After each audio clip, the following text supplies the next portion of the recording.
lights are off and away they go. Extremely loose. He's managed to hold on. I think He missed the complete that. He's crazy stuff. Side Freitas is on the grass on the infield floor. He slides through. He tags Richard Eklund.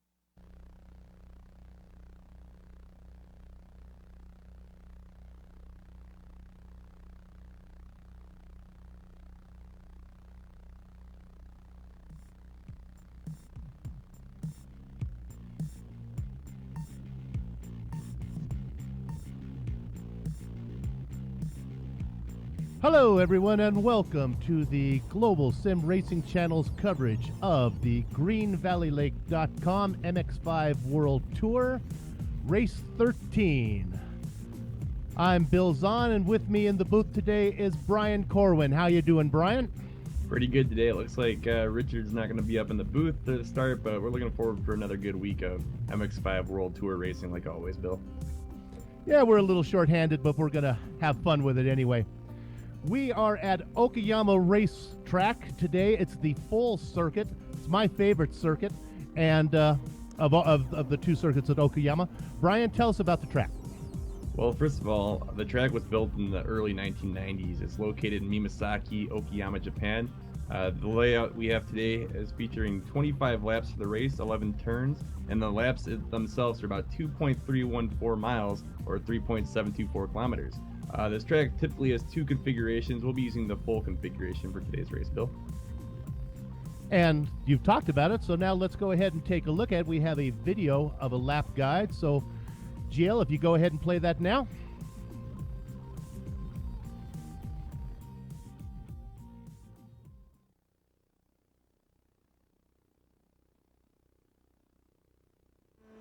All right, we've got Richard Eklund behind the wheel of the GSRC MX5, so let's do a lap around Okayama.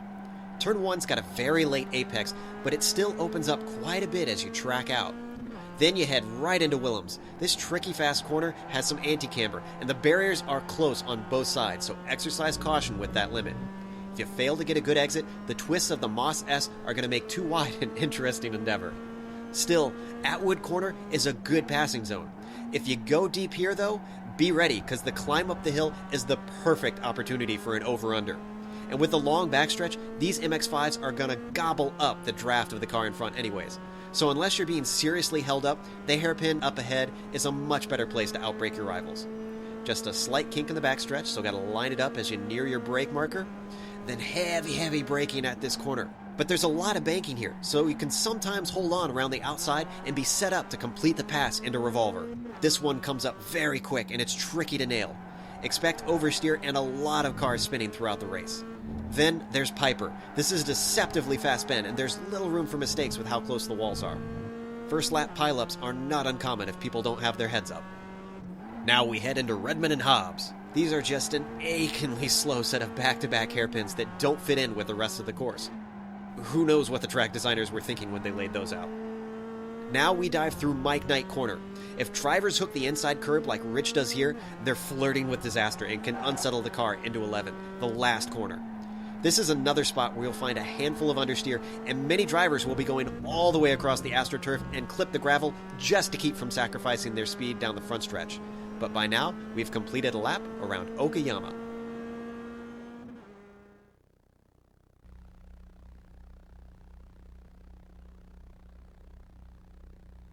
Love those video guides of the laps. Let's take a second now and look at the points. And this is kind of interesting.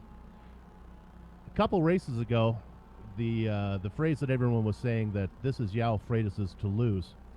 Well, he had about a 90-point lead 2 or 3 laps ago. That's been chopped down to a mere looks like 33. Now, Eklund is in second place in 33, and Jan Koemans is 50 back running in third. Now we know that the three-time champion Koemans from Belgium is going to miss the last two races. So he's unless there's an act of God, I can't see Koemans winning this championship. But there's a definite battle going on between Ekelund and Freitas. Ekelund will be in that red and green Cozy Cabins machine and painted in the Portuguese colors, and Ekelund's in his fluorescent blue Alpine Star machine, so we can keep an eye on that. Now missing today from the race, Sergio Mora running in 4th place right now, Amjad Yaman in 5th place, and Timo Tulianen in 6th place. All three of those guys are not here. So that takes us down to Thomas Szabo in 7th place, Trevor Mack, and these guys, Trevor Mack and Brad Wooten and Sam McAleer and Simon Van Doon, who you don't see, and Urs Jelenko, have all been battling to stay in the top 10 through the whole series. Now, one last thing of note here today. Sitting on the pole is Sam McAleer. Now, he's only going to be on the pole for about 4/5 of the lap because he's going to be shown the black flag on the starting grid. He was a little naughty, and he punted our points leader last week, Yal Freitas, on the first lap. So he's picked up a couple more penalties earlier in the season, and his penalty rating is a little high. So Sam's going to have to serve a stop-and-go penalty on the first lap, and he'll also have to serve another one next race as well. So we're going to keep an eye on that. So it's going to be very interesting to see. Freitas is going to start in 6th position. Koemans is our fastest qualifier. He's going to be starting in 4th position, and in between them is Richard Ekelund. So because of the quick 6 regrid, those faster guys are going to be a little farther down the field. Now let's go over to Brian. He's got some keys to the race here, brought to you by one of our sponsors, Cozy Cabins in Green Valley Lake. If you're up there and you want to have a weekend away, call cozycabins.com and reserve a room. They have some great cabins up in Green Valley Lake where you can have a nice little time. Over to you, Richard. To you, Brian. Sorry, Richard's not here with us today. Brian, for the Cozy Cabins keys to the race. Well, I've been Brad and Richard this season, so we're off to a good start today. So the keys to the race, once again, brought to you by Cozy Cabins, greenvalleylake.com. It's going to be handling the blind corners. Now, this is one of the most technical and tricky infields we've seen all season long. The curbs and the berms are just very flat, but at the same time, they can easily spin your car out if you get too much of them. So it's really important to manage your throttle and make sure you're not racing the guy in front of you too hard going through the tricky tight intersection here at Okayama. Also, to that point, managing traffic and taking advantage of the braking zones is very important here. This track has a lot of elevation changes, so you get a lot of good chances to get a run and a good draft out of the car in front of you should you be in a position battle. So it's managing the traffic can be very, very important, as well as out-braking them. This track has a few very long straights. Like I said, it has a good number of turns, so there's not a lot of chances to be defensive, but at the same time, you can really use that draft to your advantage here and really battle it out. We also need to be mindful of the pit lane. Unlike typical tracks where you have to go in and you see the wall and there's like a tire wall and padding to show you exactly where the turn-in is, this is a little bit different. This track, you start the pit lane entry 2 turns early. You go in, you follow it around, the cars are still racing to the left of you, there's no wall to separate you, and then you go down a small hill and then make a really tight right hand into the pit road. It's very different than your typical pit lane in a racetrack, and it's very easy to screw it up if you carry too much speed going into the initial portion of the pit road. Back to you, Bill. You know, Brian, this is one of my favorite tracks. I think there's a ton of good passing zones here. You can pass at the end of the main straightaway, and then there's that long straightaway down to the hairpin that you can duck in right before then. Then there's that long straightaway again. It's full of straightaways, and not to mention there's even a little third straightaway before that little right-hander coming in. So for a back marker like me, there's lots of places to be passed, and for those leaders, I think it's going to be an exciting race, don't you think? Yeah, I do agree. This will be an exciting race, and as you said, there's lots of places to pass. So I think this might be one of those days where we're going to see some people that we're not used to seeing up in front actually making a good move for it. Because like we said, if you can keep your car clean and stay in that draft, anything's possible. And here, there's lots of places to draft. So the slower guys might actually have a chance to keep up today, as long as they stay out of trouble, Bill. Yeah, that's what we talk about with Jan Koemans. You know, he talks about the draft, and he says, you know, it saves you up to at least a half a second on even the small tracks. But the key to the draft is not so much it being there, is are you able to break it, you know? And I don't think so at this track. I don't think you're going to see somebody be able to get away from the draft. Do you? Yeah, it's gonna be very strange to see. I think once the pit cycles go through and everyone gets a chance to break up and see who makes the mistakes this week, I think the draft then might become a non-factor. But up until then, I think as long as everyone stays out of trouble, that draft will be hard to escape. And the people that are really trying to run from the cat, I guess as you could say, will be having a lot of trouble doing that today. Yeah, and we can talk about it real quick because they're about to grid. Koumans has been talking about that his pit stops has been horrible. He cannot figure out why he's losing so much time in the pits. So it'll be interesting how he does right here. Okay, they're going to grid up, and I'll throw it to you, Brian. I have a few things to do here with Race Command. Sure, well, we'll try and fit in as many as we can here real quick. Richard's not with us today. So taking off the pole, he's Sam McAleer. He's going to be starting off today, but with a black flag, he's going to be running back. Followed by Brad Rudin on the inside. In third place, we got Thomas Szabo. Fourth place, we got Jan Koumans. Fifth place, we got Richard Eklund. Sixth place, we got Yao Freitas. Seventh place, we got Trevor Mack. In eighth place, we got Kim Vader. Ninth is Stefan Overgaard, the longtime GSRC fan and racer here in the series. 10th, we got Simon Van Doon.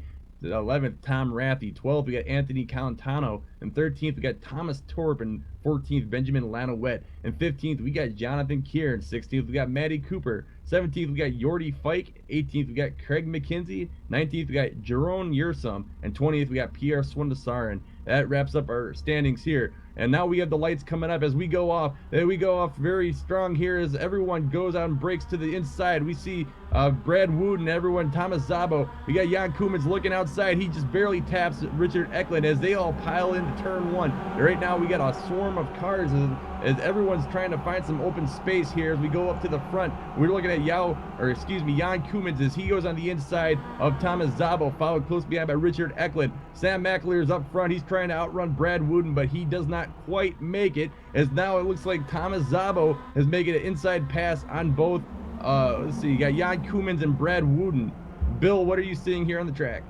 Behind them, Yao Freitas has been taking it pretty easy. He's sitting back there in sixth place. Mack in seventh.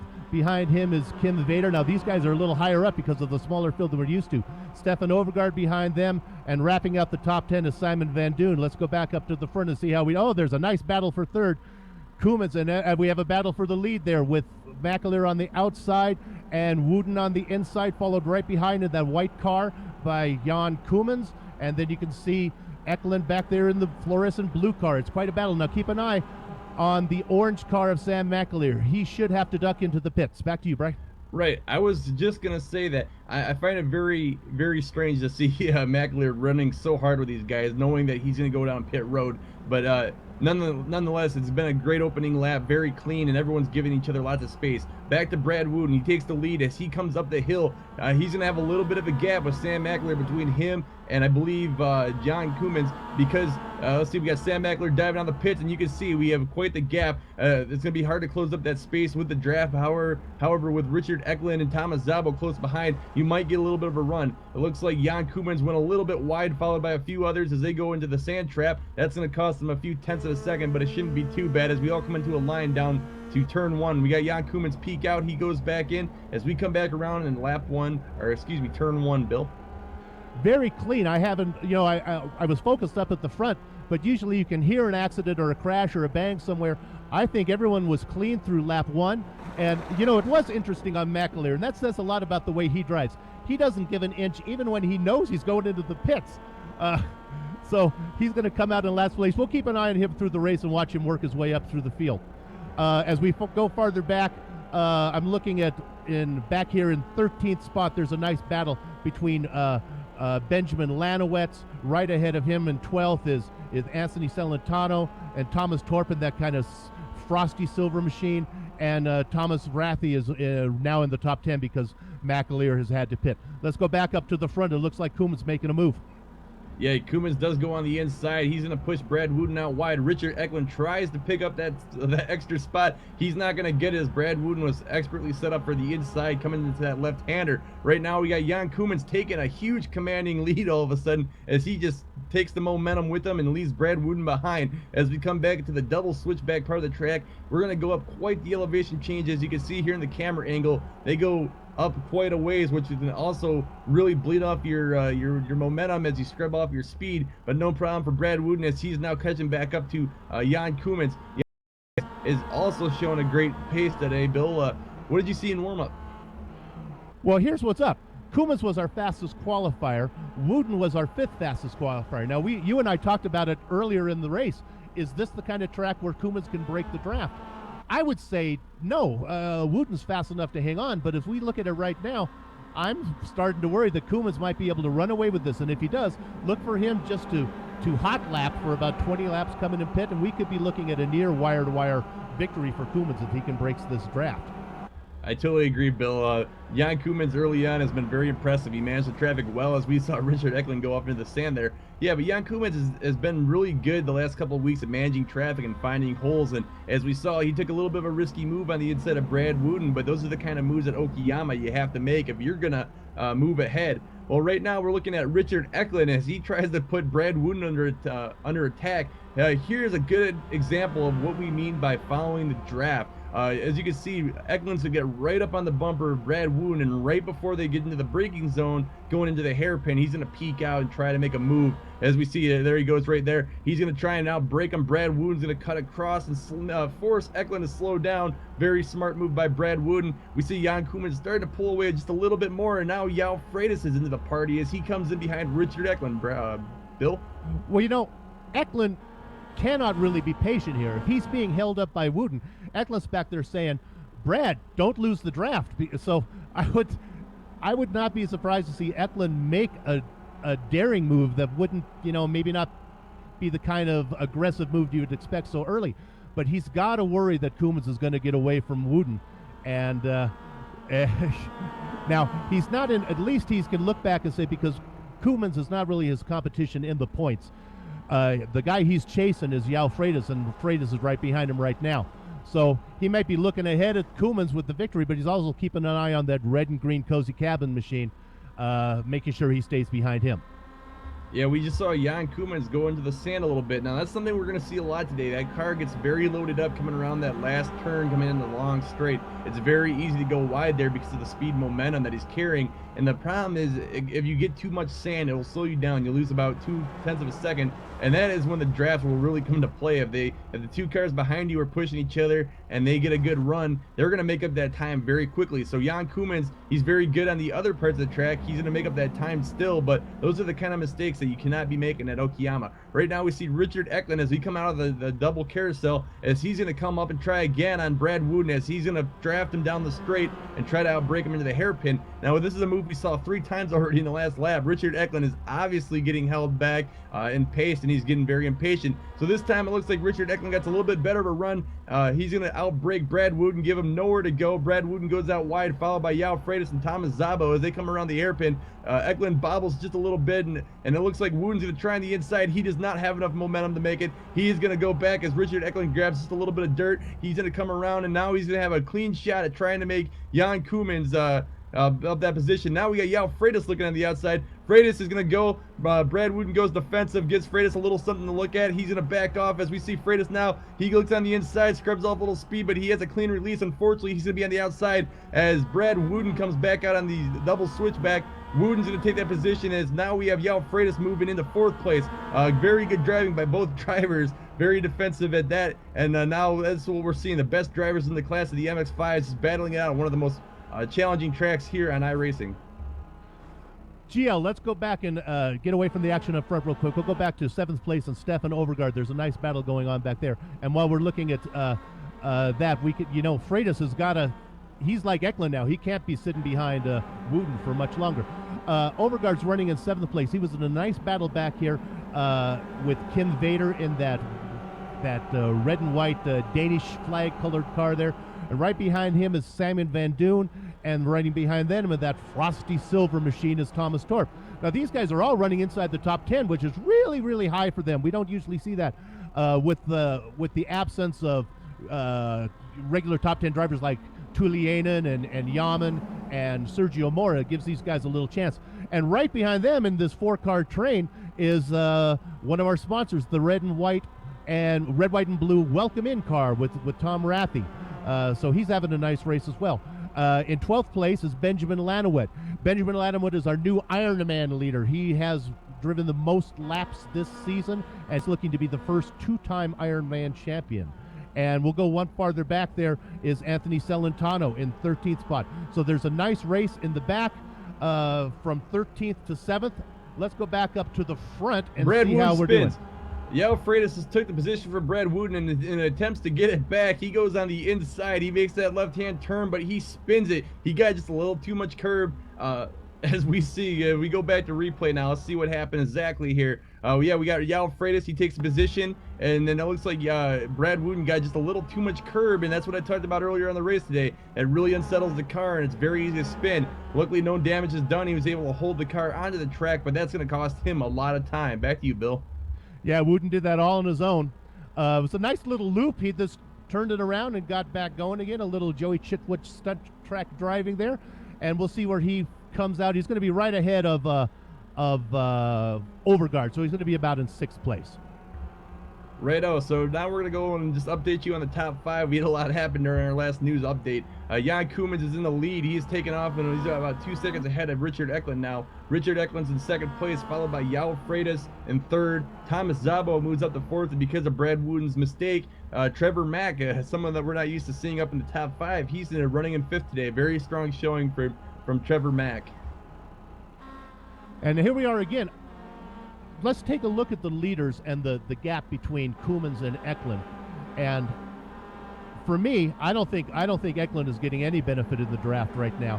Maybe we can go on board with Eklund and see how far behind he is from Koemans. What do you think, Brian? Do you think he's in the tow or not? I don't think so. Not quite. I think right now there's too much distance. I think Jan Koemans is much more consistent.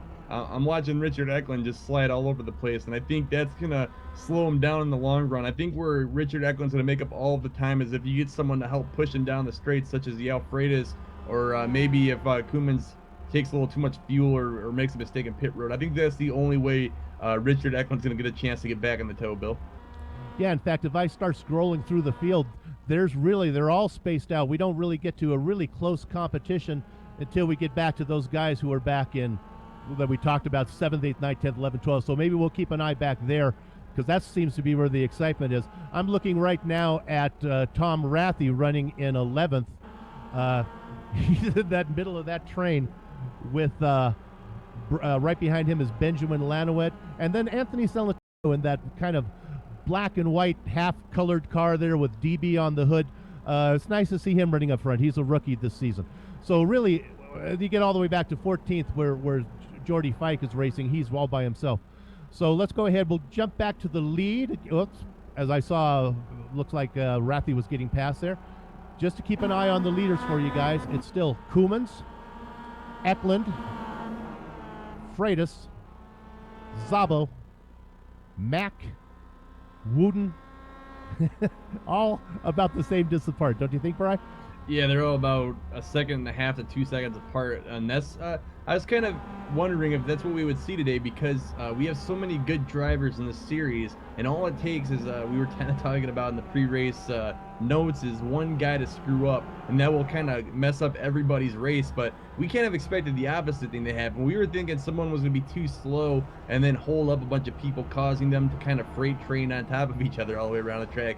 Actually, the opposite thing happened. Once Brad Wooten spun, everyone kind of slowed down when they saw the local yellow flag, and now we have these little 2-second gaps between everybody. Wasn't expecting that today, but as we see Jan Koemans, he's very consistent. He hasn't made too many mistakes.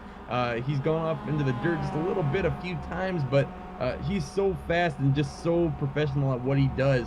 That hasn't really slowed him down a whole lot. As we see Richard Eklund now, he's running good laps and he's very consistent, but because they're running such similar paces, it's going to be very hard for him to make up any of that time as long as he doesn't got someone pushing him down these long straights, Bill.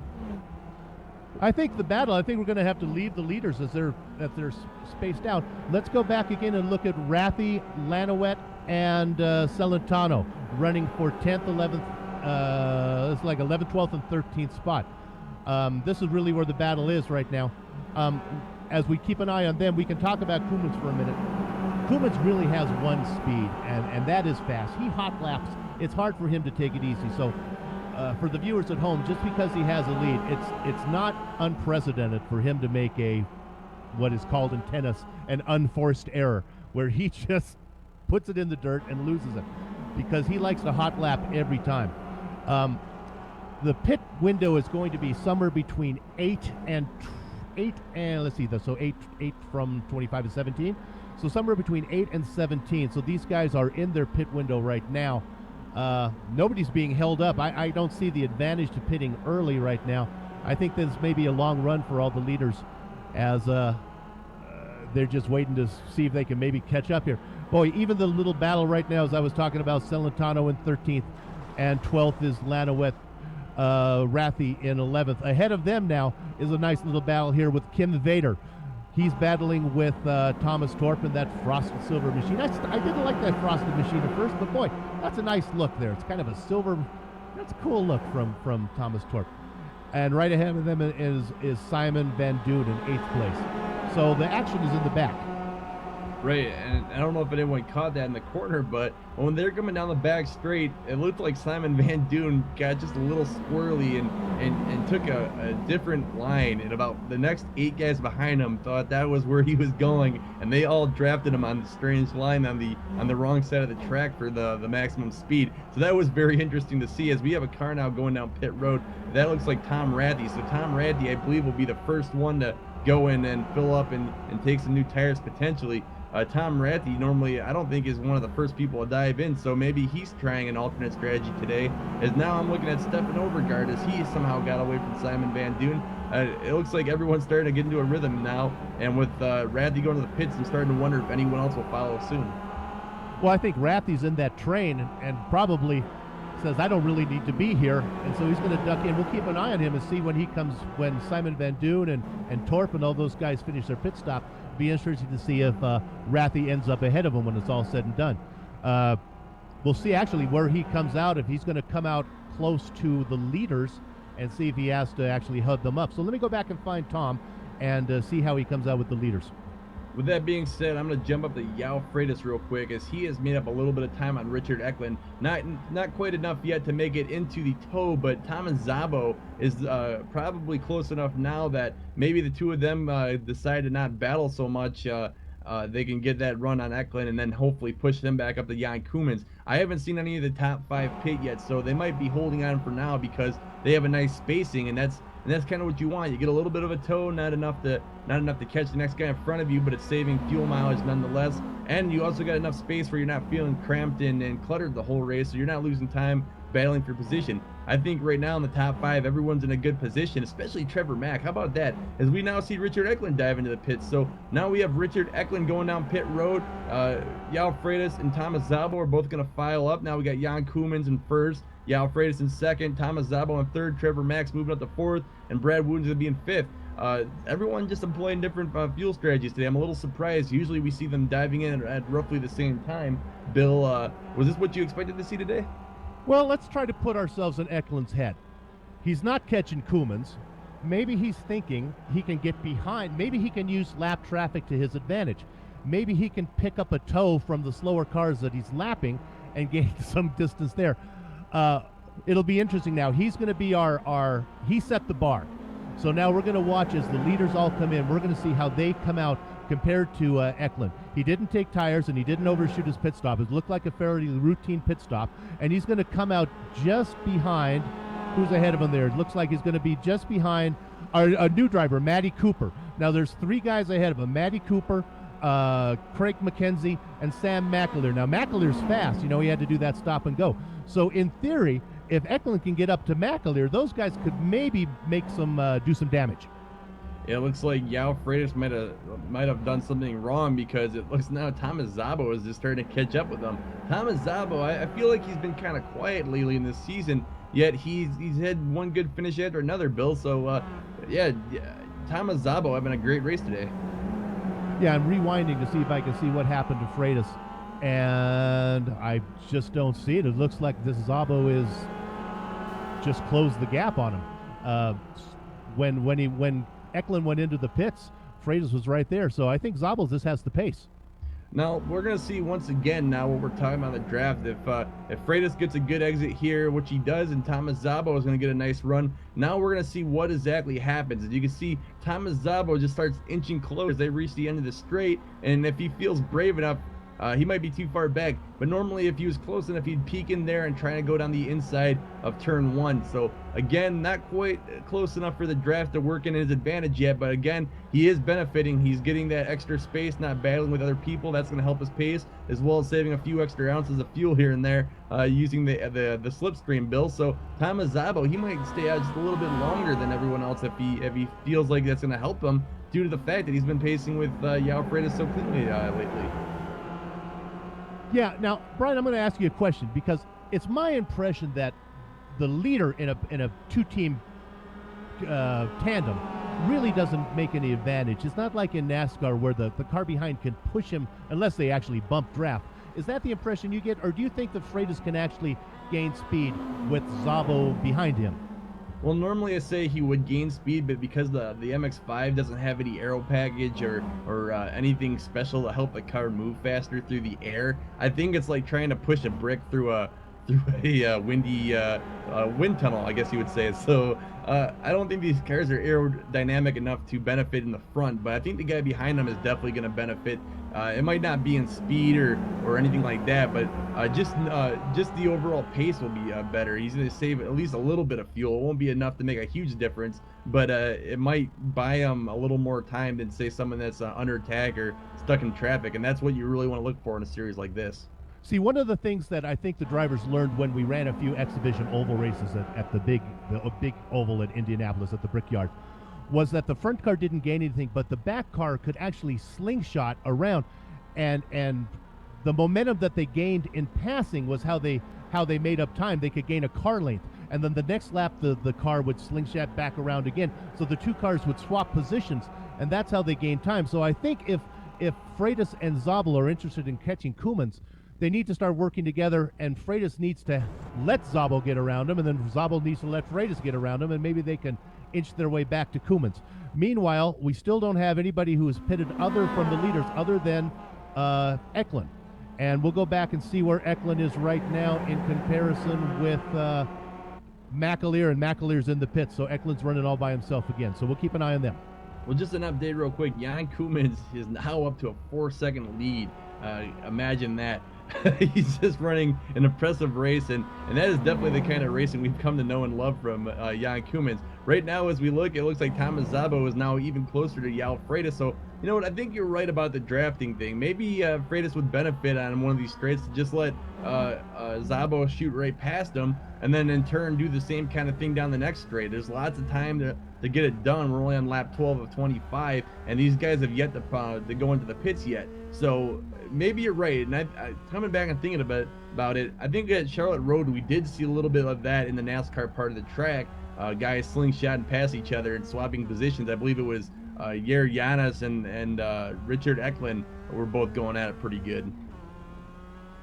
All right, so right now we're on the roll bar of Thomas Szabo as he's going to go and attack João Freitas. As you can just see what the track is like. It's not particularly crazy, but it is very, very flat in some of these parts of the track, so there's not a lot of space to get what you'd call resistance against the car as far as driving goes. Now, it's one of those tracks that's very strange, though, because there's many points in the track where you go off camber and don't even realize it, and that can make braking very difficult. You can lose a lot of time, you can lose your grip, you might make a weird entry to a corner, not realize it when you can't turn in.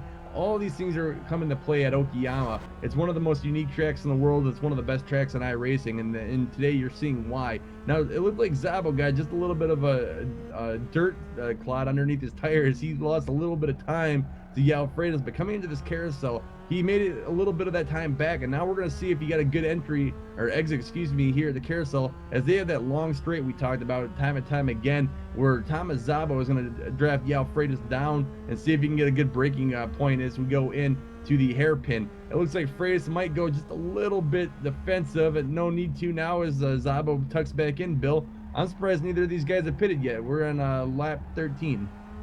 A lot of the back markers have pitted. Yeah, I say we're looking at it in the next 4 or 5 laps. Let's go ahead, GL, and drop back here to Tom Rathie in 13th and 14th position here with Simon Van Doon. Now, we mentioned that we keep an eye on Rathie. He was the first of those guys in that kind of train from 7th to 13th that pitted. Well, sure enough, he's come out ahead of Van Doon, and ahead of him is Overgaard. Now, Overgaard is pitted, and he's behind him, so Overgaard has held his position. Let me go see how our leaders are doing, if anyone is in the pits. Back to you, Brian. I haven't seen anybody jump back in the pits. Right now, I'm still focused on Yao Freitas as he's just starting to pull away from Thomas Szabo yet again. It's weird. It looks like Thomas Szabo is very quick again, compared to Freitas in the infield technical part of the track, but when we come back out to these long areas of the track where you get these long straights and these long sweeping bends, Freitas dominates. So I think what we're seeing here is two very light-paced drivers that are very proficient in one part of the track opposed to another, and that has been very interesting because we just see Freitas pull away and then lose a lot of time, then pull away and then lose some more time. So I think Thomas Szabo might be a little puzzled on why he's not catching up to Freitas enough to make that pass, and this might be a good example here. This is where Yao Freitas has been able to pull away from Szabo, so maybe he knows something that Szabo doesn't know when it comes to racing at Okayama, Bill. Yeah, it's they might just be waiting. You know, they know what's going on. They know that Koumans has been having trouble in the pits. So they might just be saying, all right, Jan, let's see what you can do this week. Let's see if you can screw up your pit stop this week. So we'll see. We'll see how that comes out when Koumans actually does go in. It doesn't look like Koumans is pulling that much farther away from Freitas. Back in 5th place, if GL can go back actually into 4th place, is Brad Wooden. He's gotten around McAleer in the Big Mac with the red, yellow, and white machine there for 4th place. So neither of these guys have pitted yet. So the top 5 have still yet to come in. Yeah, it looks like we had Jeroen Ursum in the pits, and he's the last one I saw go in. So I think a lot of the people have either cycled through or have yet to pit. As we see Jan Koumans go around yet again, he'll be coming around to lap 15 this time by, I believe, and he is yet to pit. So I think Yao Freitas and Thomas Szabo, they both opt out once again. They'll be following Jan Koumans around. I think they're just trying to get the best they can out of this drafting situation and saving as much time as they can. They're going to need to go in soon, though, because they're going to be running out of fuel. Bill?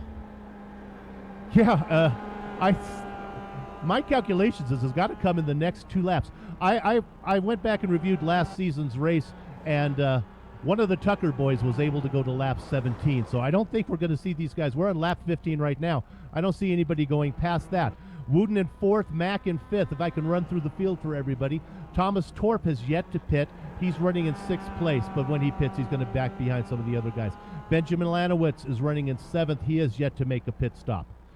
And then we go back to, now this is interesting, Jonathan Kerr running in 9th place. You see him in his familiar yellow and black machine there. He's in the Roadster. He has given up. He had to say goodbye to his beloved, I'm sorry, he's not in the Roadster. He's in the Cup. He had to say goodbye to his beloved Roadster. So there are no Roadsters in the race today, Brian, and it's a sad day for the GreenValleyLake.com MX5 World Tour. It is indeed, and I just want to update you guys. Sorry we didn't catch this sooner. We are a little short-handed today. Jeroen Ursum has been in the pits a long time, and I found out why. It looked like he spun off the road and going into the tricky infield part and caught the wall. I kind of wondered why the front of his car was missing some paint, and that in fact is why. So again, Jeroen Ursum is going to be out of the race for as far as pace goes. He's back out on the track now, but he lost a ton of time, and it's all due to making a mental error and going headfirst into a wall coming into the infield. So Jeroen Ursum again. Sorry guys, we missed it, but just an update. Jeroen Ursum is out of the race with a damaged car. And Koumans has gone, if I'm looking at the right part of the track, he's gone another lap without pitting. But in the pits right now is Freitas and Freitas and Szabo. So they're both pulling into their pit lane right now. So we'll see who gets out of here first. Both pull in nicely with Freitas, and Szabo goes magically through them. Is that how it works in pit lane? They both pull in nicely. Nobody's taking tires. I can imagine the imaginary pitmen running around, dumping in the fuel, and also coming in behind them are Mack and Wooden. And out first is Freitas. Oh, that's Freitas is out first. There you go. Boy, he's out by quite a distance. Ooh, that's so now. Yeah, he made quite a distance on Szabo. So now we're going to have to keep an eye on Koumans. With Koumans coming in, it should be this lap. Also joining him on pit lane is Benjamin Lanowet, and I believe one other driver. I did not see who it was. Oh, Thomas Torp. So that pretty much rounds off the whole pit strategy. As we saw, Thomas Zabo either made a mistake or Yao Freitas took 0% fuel, because that was a very speedy stop either way you look at it. And now look at this. Richard Eklund comes just a little bit ahead of Yao Freitas as Yao Freitas comes out of pit road. So maybe they were benefiting just a little bit by staying out as long as possible and drafting each other. Because I was expecting Richard Eklund to have quite the run on both of them, and that doesn't seem to be the case this time by, Bill. Yeah, no, that's, Eklund made his pit early, but in the end they come out together. All right, I'm on Koumans right now. He's got to be coming in this time. He's coming down to the right-hander that sets up pit lane, and sure enough, he's dumping in. So I'll keep an eye on Koumans. If you can find that battle between Freitas and Eklund, and you call that, and I'll let you know when Koumans makes his move out of the pit lane. Well, we can do that right now. It looks like Yao Freitas is coming up to the double switchback here at Okayama. Those are the last couple of corners before they get to the pit road entry. So he has just a little ways to go to get back to the front straight. Just a quick note real quick that 13.14 seconds for Yao Freitas. So Jan Koumans need to do better than 13.14 to be considered a good stop. Right now we got Yao Freitas. He's coming back to the last two corners of the track. Bill, what are we seeing from Jan Koumans? Koumans is in smoothly. He's getting his fuel right now. He's not changing tires, but he's still in his pit box. He should be leaving. He's exiting right now. Where's Freitas? We got Eklund and Freitas. He's coming down the front straight as they're going to be crossing the start-finish line. Thomas Zabo's quite a ways back, so there will be no draft for him. Right now, it looks like Jan Koumans beats both Eklund and Freitas to the mark, and he is going to retain the lead as Eklund and Yao Freitas are going to take second and third coming through turns 1 and 2, Bill. I'd say Koumans made up some ground from where he was in relationship to Freitas. So let's go ahead now. The pit cycle is through. We'll set the field for you. Koumans is out. Eklund made a big mistake. He went wide off into the sand, and he went for a little bit of a ride. I don't know if he picked up any damage. It didn't look like he hit that wall, but again, Yao Freitas was able to make up a few tenths of a seconds there, and maybe potentially get a good run here coming off the carousel onto the back straight, Bill. So we have Koumans running third in the points, is now our leader. Our second place driver in the points is Eklund. He's running second. Our driver who is leading in the points is Freitas. He's running third, and boy, he's right behind Eklund. So right now, if these guys hold station, Eklund is going to chunk off a few more points off that 33-point season point lead from Freitas. Behind Freitas is Zabo, who cycled out in fourth. Behind Zabo is Wooden and Mack, who came out both together, and Wooden is in front of Mack, and they're running in fifth and sixth. And then way farther back, running all by himself for most of the race, is Stefan Overgaard. Then we're going to go back now and look at this battle that's been going on throughout the race.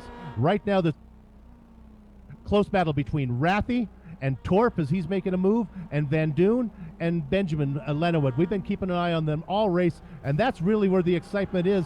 Those four drivers right now. Another four-car train there between Rathy as he goes through, and then it's Rathy one more time. Rathy in that red, white, and blue car, and then Torp in that silver car. Then it's Van Doon in the white, yellow, and blue car, followed by Lanowit. And in the very back, if you can catch him in your screen, then running way back in 12th position, a nice run for Jordy Fike. Back to you, Bri.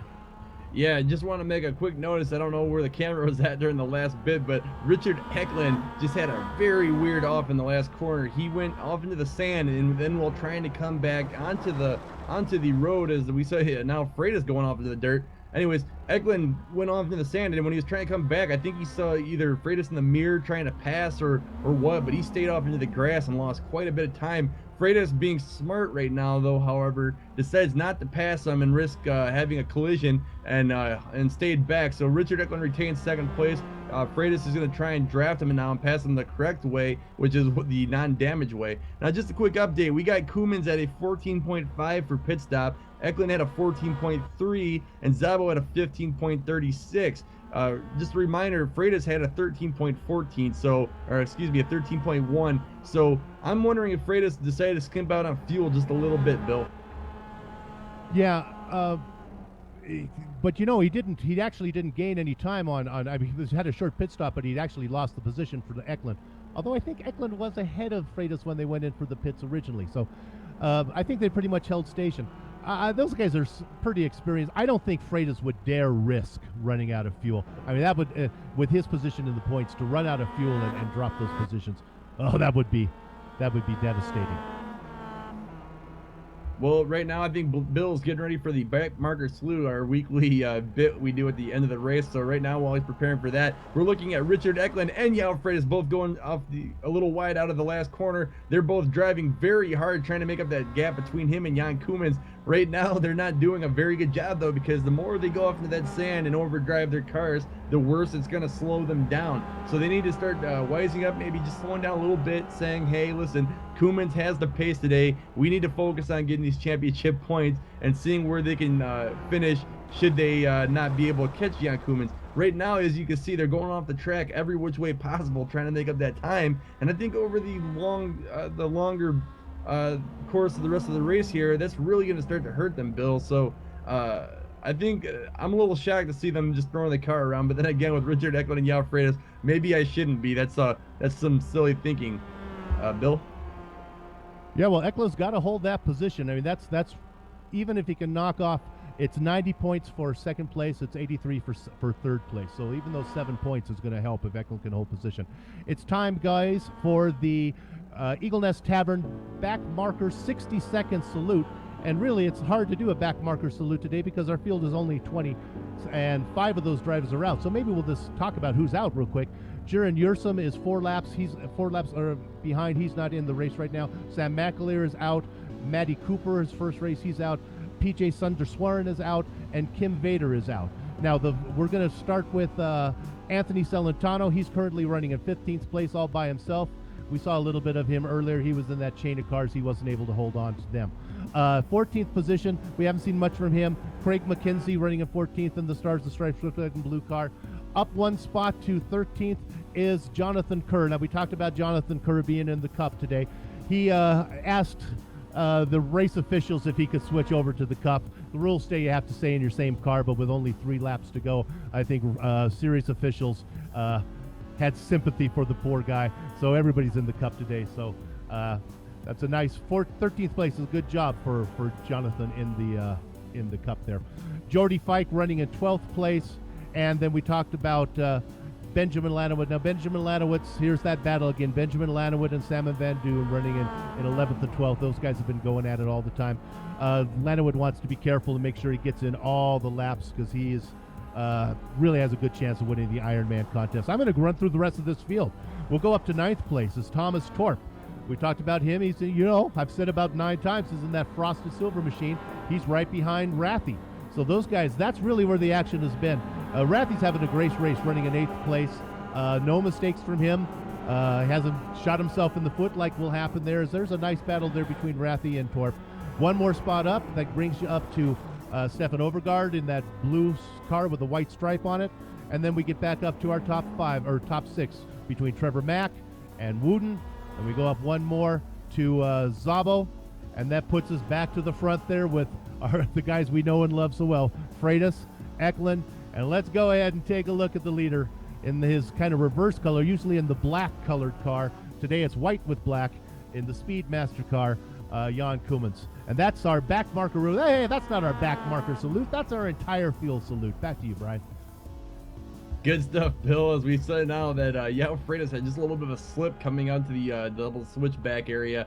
He was able to hold on though, so he's going to be trying to peer down on Richard Eklund. Richard Eklund looks to be just overdriving the hell out of that car as you see him going left and right and just bobbling all over the place. I am impressed that he has been able to hold on to that position over Yao Freitas as they come back into turn 1 of lap 21, I believe we're on now.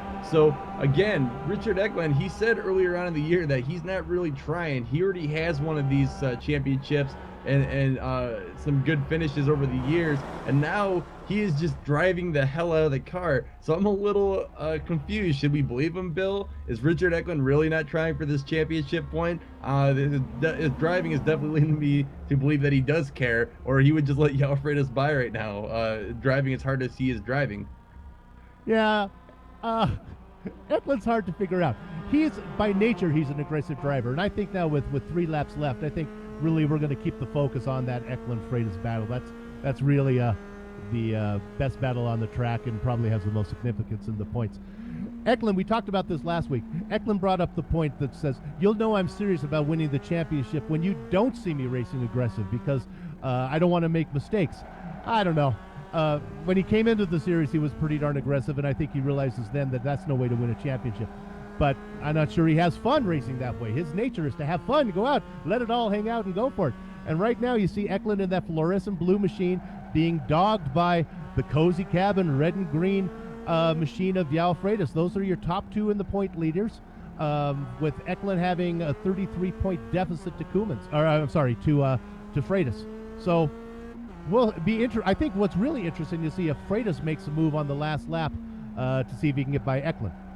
You were just looking at the onboard footages. We see dirt just going everywhere. It looks like Jan Koemans went a little wide coming out of the final corner, as now he is way up the road from Jan Freitas. He's turning into turn one right now. Right now it looks like Eklund is going to hold on to second place. Freitas still hasn't gotten close enough to try on the inside, but every lap around he looks like he's about 1/10 closer to Eklund, so I'm surprised he hasn't made a move yet. I'm sure in the next 1 or 2 laps he's going to try it, because folks, this is a 25 laps race, and we are on lap 22. So right now, Jan Freitas is in a good spot. He's had some rough finishes lately, whether it be a car, spinning in front of him and slowing him down, or getting punted off the track by a younger driver that's coming up in iRacing. He's had a lot of things to overcome, and every week he seems to just get better and better, even with all the catastrophe to his season points. So again, Jan Freitas looking in a good spot today. I don't think third place would hurt him too much, but he's definitely ready to get around Richard Eklund, and I think he has the pace to do it today. He's just looking for the right time, Bill. Well, Brian, you were sitting virtually sitting right next to me in the virtual world back in Indianapolis, where we saw Koemans make well, I can't put it any way, but a blunder, and he went out on the first lap and finished last. You only get 25 points for a last place finish in this series. You give him back those 30, 40 points, he's right in the hunt here too. It's really a shame. This is going to be, if he can bring this home, this is going to be his 5th win of the season. That's pretty impressive. That's more than anybody. Freitas hasn't won for quite a while. He's just kind of inching his way through. But you see, no matter what happens, we start with that quick 6 gimmick, and it puts people out in front in strange positions. But when it's all said and done, you see the cream rising to the top again. And there's Koeman, a 3-time champion, followed by Eklund, last season's defending champion, and then followed by Freitas, possibly this season's champion. So it's interesting. You try to shake it up, but in the end, you know who you're going to see. Back to you, Brian. Yeah, speaking of Indianapolis, Bill, we haven't seen Oki Stogenberger in a while. What's the story of the mystery man? We don't know about the mystery man. He hasn't. I've been keeping an eye on him and some stats on his iRacing career, just running the regular stuff, and he's starting to get beat now. So hopefully he'll be back in the. He's driving the rustic furniture car that's one of our sponsors. So hopefully come back. He sure is fun to watch. And I'm keeping an eye here now as we're on lap 23. It's Freitas is just. I think Freitas has Eklund's number. I wouldn't be surprised if we don't see Freitas make a move. If you're on it right now, it's not going to happen this lap, but it's going to happen at this part of the track. And what he's going to do is follow that blue car, and he's going to dive in and get the inside on this hairpin. But the problem is, if you follow along with this here, once you get that inside, then you come around here, you have a left-hander, and the guy who lost position can hang on, and you can get it back on these next 2 left-handers that come up here. Boy, Freitas is right on him, isn't he, Brian? Yeah, and I'm thinking right now, to the point you just made, I think that's why Freitas hasn't made a move yet, because he knows that Richard Eklund's a very aggressive driver, and yeah, he might get him in the first hairpin, but when they come back around and he's on the outside, Richard Eklund's the type of driver that'll take your door off trying to seal the deal on his position. So maybe he's thinking ahead like in a chess game. Maybe that's not the time or the place to risk that against Richard Eklund, and he's going to give him another lap or 2 just to make sure that he can get that position and not give Eklund a chance to rebound and do something crazy to take them both out or try to get that position back. You hear it all the time. Racing's about knowing who you're racing, knowing their tendencies, and knowing the type of driver they are. And maybe that's what we're seeing right now. Maybe Freitas has Eklund's number, but he's not making a move yet because he might feel it's too early to risk trying to overtake a very aggressive driver in a very technical part of the track, Bill. Well, that's one of the beauties to series racing. Talk about knowing each other. Eklund and Freitas, not only have they raced in the same race for probably 25 races, but they've raced nose to tail for 25 races. These guys know each other. And I would say that these guys trust each other. But Eklund is But- not without a little bit of reputation. And so when he has to come down to this part again, we're going to see if he makes a move. This is lap 24. He may not do it this lap. I think Brian might have it, folks, that Freitas knows that you want to get, here it comes right here. Go ahead, Brian. Yeah, we saw Freitas try to make an inside move on Eklund. He decided that was not gonna work, so he's gonna tuck in right behind. But as you see now, Freitas is just all over the back of Eklund, and Eklund has just made one mistake after another in this part of the track, whether it be going wide or maybe not getting the right exit that he's looking for. So Freitas, I think, does have his number here. And right now, as we see as he goes on the inside, Freitas is going to get chopped just a little bit. Eklund goes defensive. He cuts in a little early, but he gets stuck on the outside. Now it becomes the inside, as you can see in the switchback here, what we're talking about. He might be set up for a pass in the one corner, the next one be cut out on the next. So Eklund's going to take it, coming into the final corner here. Freitas looks like he's going to have a run, but he gets a little bit blocked by an early turn in by Eklund. Eklund's going to go just a little wide. He holds on, doesn't get the sand as much as he has in the past, but Freitas got a better exit. Right now, we're looking at Freitas in the draft. He might be able to go inside here as we look. Is he going to go for it? He does. He does not go for it. He tucks back in behind Eklund as we come into turn 1. He is teasing us, Bill. We're on lap 25, just a little ways to go, and he is losing every chance he has to make up this position. So I believe if he's going to make a move, it's going to be in the next couple straights because he is running out of time. As we see Freitas go just a little wide, Eklund's going to have a better release as he's going to come down the hill in this little bendy bit coming into the carousel. Bill? These guys are close enough to the leader that we might be able to catch all three cars on the straightaway shot down the track. Freitas, now here it is, guys. This is the shot. I think if Freitas is going to do it, he's got to do it here. He didn't get that good of an exit off of the hairpin.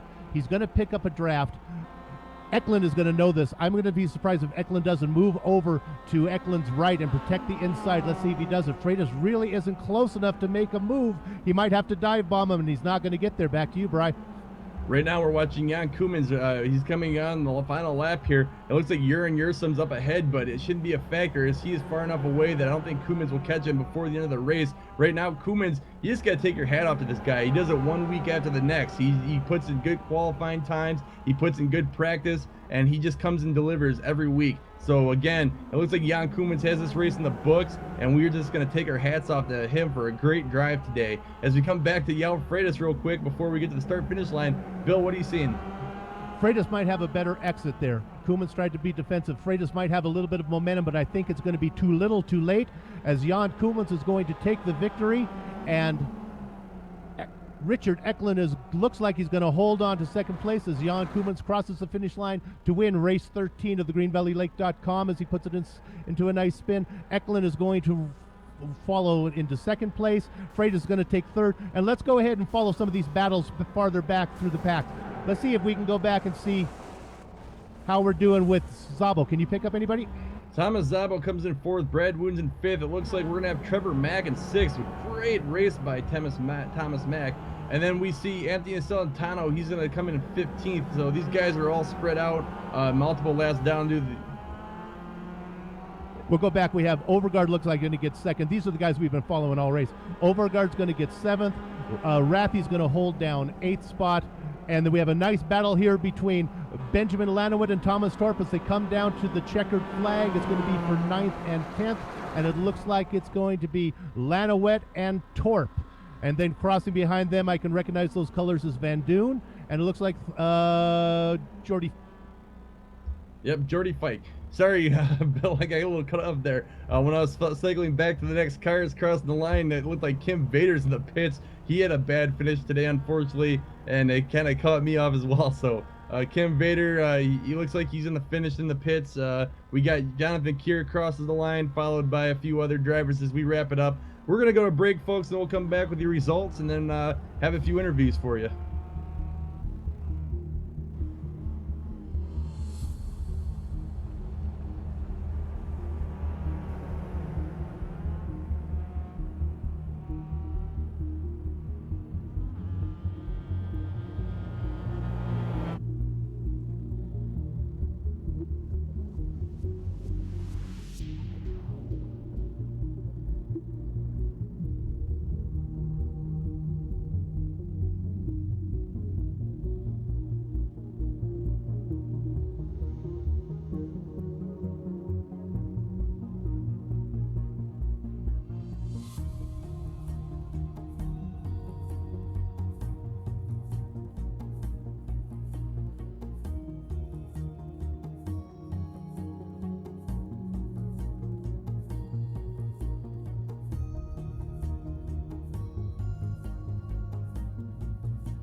Well, welcome back, ladies and gentlemen. You watched a wonderful race. This is Brian Corwin taking us home today. Richard Eklund was not here, so we'll see him next week.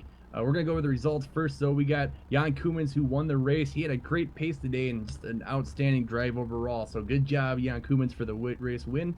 And in second place, we had Richard Eklund. He had another good race today. He had a few mistakes, but he had a few good laps and was able to hold off Yao Freitas. And third, we had Yao Freitas. He had a great race. Unfortunately, he did not get that position over Richard Eklund. Overall, good standings, though, followed by Thomas Szabo in fourth. In fifth, we had Brad Wooten. In sixth, we had Trevor Mack. Trevor Mack, what a great run for Trevor Mack today. He is very consistent and problem-free, and he came in with a top 10 finish that looked like he deserved to be there all season long. In seventh, we had longtime friend Stefan Overgaard. Eighth, Tom Raffy. Ninth, we had Benjamin Lanowet. Good finish for Ben. And 10th, we also had Thomas Torp. So a great finish for some guys that we normally don't see up in the front. Over to you, Bill. In 11th, Simon Van Doon, followed by Jordy Fike. In 13th is Jonathan Kerr in his first adventure driving on the correct side of the car. 14th was Craig McKenzie. Didn't hear much from Craig this week. 15th was Anthony Celentano. 16th was Jiren Yursum. I think I nailed it that time, Jiren. 17th was Kim Vader. Now, Kim Vader had a little dust up with Tom Rathie. I was looking at it during the break.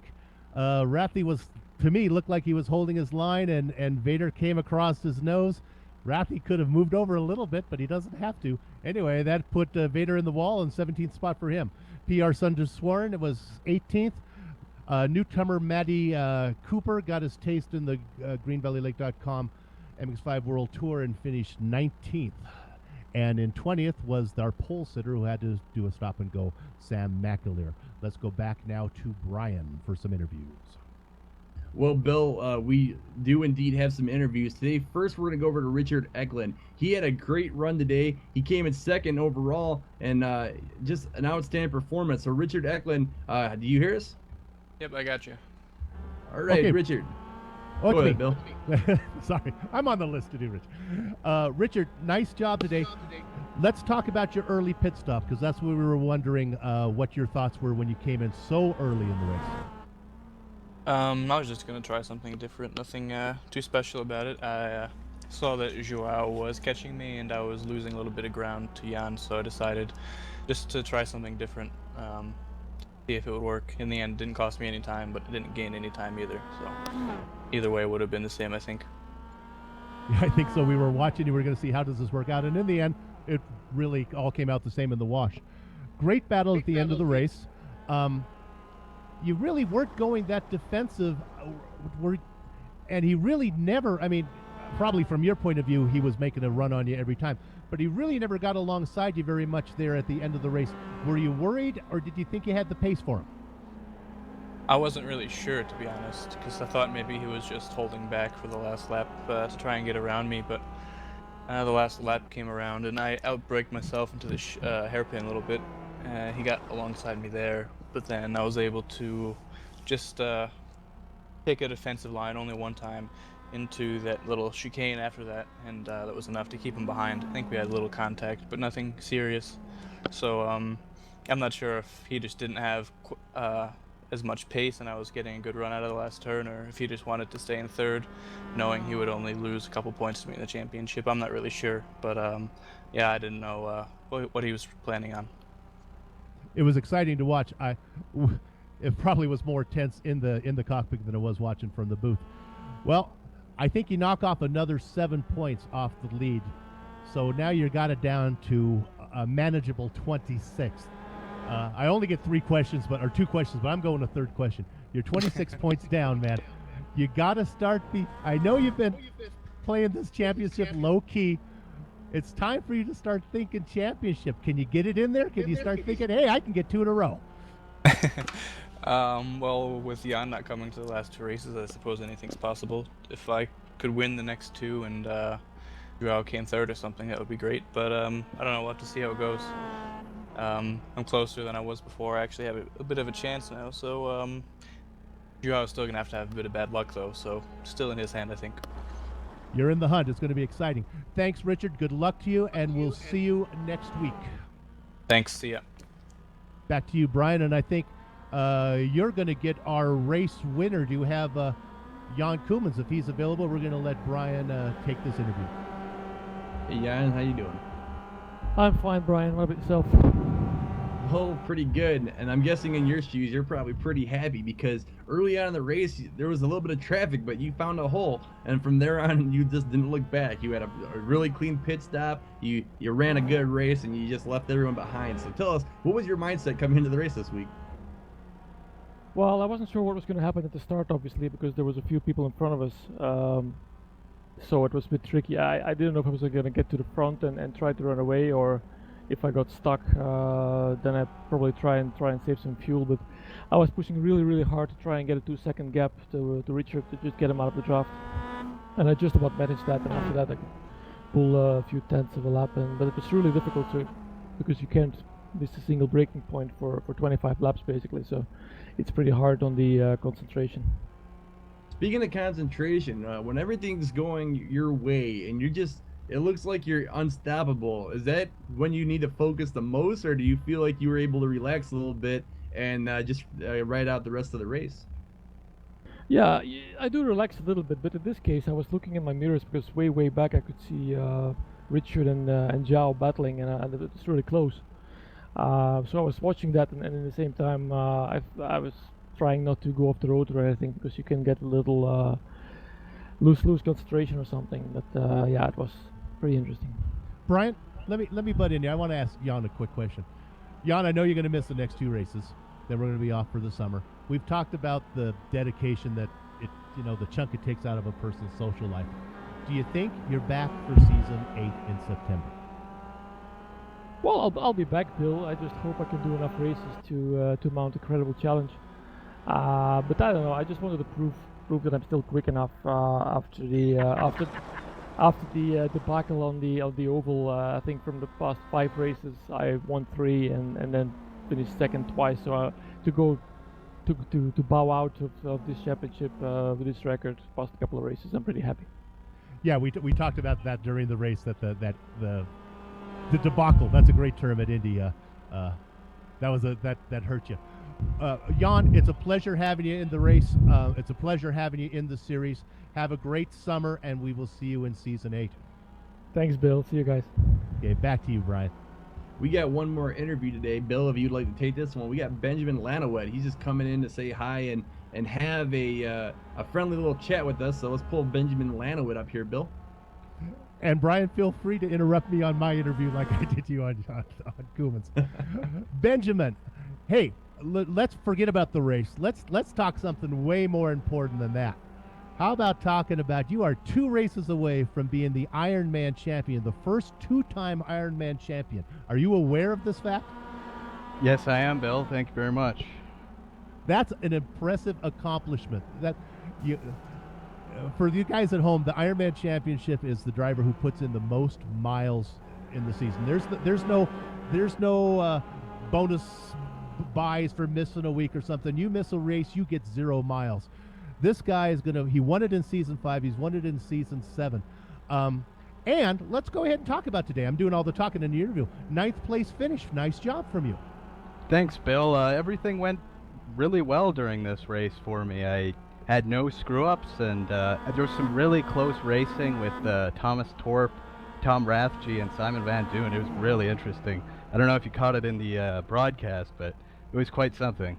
No, actually, the leaders were pretty stretched out, so we did, when you watch the rebroadcast for yourself, which I hope you will do immediately, we spent a lot of time on you. Boy, that was a great battle. How did your pit strategy work when you went into the pits? Did you come out okay?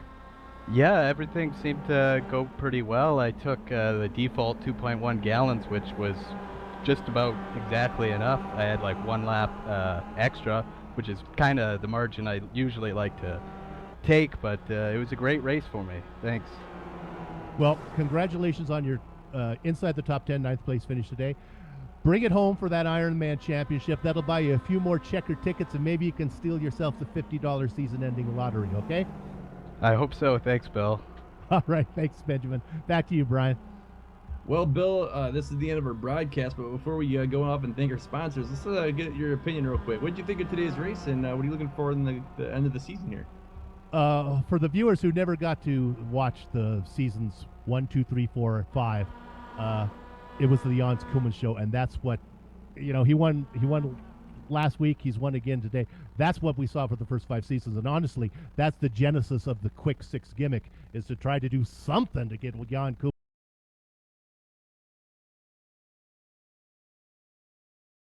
a lap to get the lead, maybe 2 laps. So Koemans is very good. He'll be missed. This championship is going to be interesting as they get down here. Eklund has the speed. If Freitas can avoid trouble, it'll be hard for Eklund to catch him, but one mistake. And, well, there you have it. Back to you, Bri. Right. So I just wanted to piggyback on your statement there real quick. I am new to the series. I didn't watch it back when we were blondies and whatever else we were called. This is my first year. I'm still learning all these drivers and their tendencies, and I gotta say, this is one of the most organized and fun leagues I've ever seen. And with Jan Koemans being gone in the next 2 weeks, it leaves the door pretty much open. If we get Sergio Mora back, I foresee him doing some good finishes. Same thing with Richard Eklund and Yao Freitas. Now that kind of feeling of Jan Koemans dominating the place is going to be gone. So unfortunately, but like you said, Jan, he's going to be missed, and hopefully he comes back for next season. Well, folks, that's all we have today. We would like to thank a number of people and organizations for bringing this race to you. We wanted to thank Cozy Cabins, Eagle Nest Tavern, and the Welcome Inn Bed and Breakfast for their sponsorships in this series. We appreciate them greatly. For more information about Green Valley Lake, the best kept secret in California's San Bernardino Mountains, visit www.greenvalleylake.com. We also want to thank Bill Zahn, the organizer of this great league. We also want to thank iRacing.com, XSplit, Twitch TV, Audio Technica, Aver Media, and many more of our software and hardware providers who we also use for this broadcast. Thanks also to the broadcast team. We have Bill and Giancarlo today. We will miss Richard, but hopefully he'll be back next week to take over his regular duties. If you want to find out more about GSRC, our website is www.globalsimracingchannel.com. There you can find our broadcast schedule along with archived races and race highlights. We're also on Facebook at www.facebook.com/Global Sim Racing Channel, and also on Twitter at GSRC Channel. A special thank you goes out to Eric Ekholm, who provides us with some great music. You can find it not only here on GSRC, but in TV commercials, movie trailers, iTunes, and Spotify. If you like the music, tell Eric where you heard it at ericekholm.com. We also want to thank another music provider we have is Casey Lalonde, who provides us with some of the other music for our highlight videos. So you can find more of his music at caseylalonde.bandcamp.com.